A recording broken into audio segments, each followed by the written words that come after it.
అద్దంకి మండలంతో పాటు పలు మండలాలలో విద్యుత్ ట్రాన్స్ఫార్మర్లో రాగి తీగల చోరీకి పాల్పడిన దొంగలను అరెస్టు చేసినట్లు సీఐ కృష్ణయ్య తెలిపారు.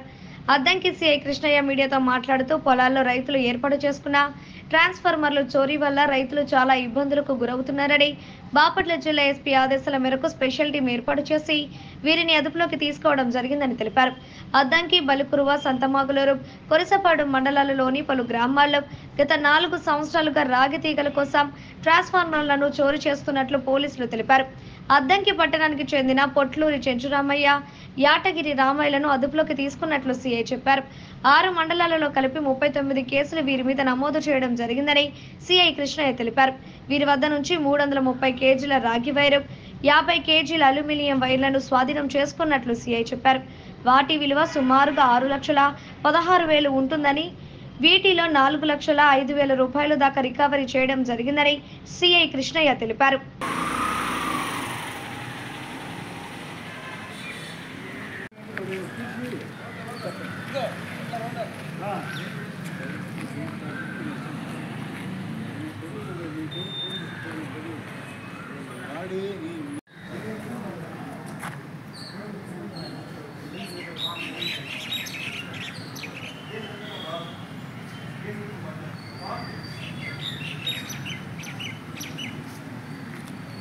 సింహాద్రి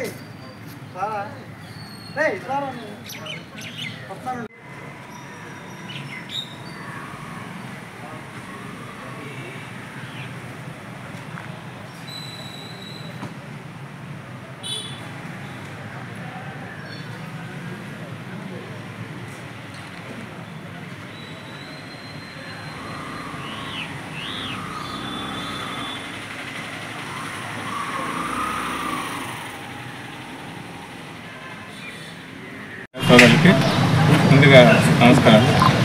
ఇక్కడ అద్దంకి పట్టణం మరియు ఈ విలేజ్ల్లో ఇటీవల వరుస దొంగతనాలుగా భాగంగా ఈ ట్రాన్స్ఫర్ దొంగలు వరుస చోరీలతో రైతులు చాలా ఇబ్బందులు గురవుతున్నారు. వాటిని మా ఎస్పీ గారు, శ్రీ బాపట్ల ఎస్పీ గారు, అలాగే చీరాల డిఎస్పీ గారు, అడిషనల్ ఎస్పీ గారు వాళ్ళ యొక్క ఇన్స్ట్రక్షన్స్ మేరకు ఇవి ఎలా అయినా సరే తొందరగా చేయాలి, రైతులు చాలా ఇబ్బంది పడుతున్నారని చెప్పి దీని మీద మేము మా క్రైమ్ పార్టీ, మా ఎస్ఐ ఒక స్పెషల్ టీమ్గా ఫామ్ అయ్యి ఈ అద్దంకి పరిసర ప్రాంతాల్లో కొంత ఇన్ఫర్మేషన్ పెట్టి ఎక్కడైతే ఎక్కువ జరుగుతున్నాయో, ఎక్కడైతే గతంలో ఇలాంటివి నేరాలకు పాల్పడి ఉన్నారో వాళ్ళందరి మీద నిఘా పెట్టడం జరిగింది. అందులో భాగంగానే ఈరోజు సింగరకొండ టెంపుల్ దగ్గర 99 అడుగుల విగ్రహం దగ్గర ఒక ఇద్దరిని మరియు కొంతమంది అదుపులో తీసుకోవడం జరిగింది.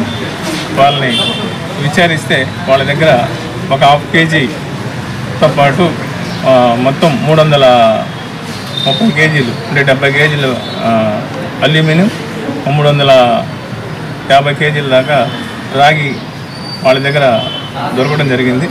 వాళ్ళు మమ్మల్ని చూసి పారిపోతుంటే మాకు వచ్చిన ఇన్ఫర్మేషన్ ప్రకారం వాళ్ళని చేజ్ చేసుకుని పట్టుకొని విచారిస్తే వాళ్ళు అద్దంకి పట్టణము మరియు ఈ చుట్టుపక్కల ఉన్న మండలాల్లో రేణంగవరం,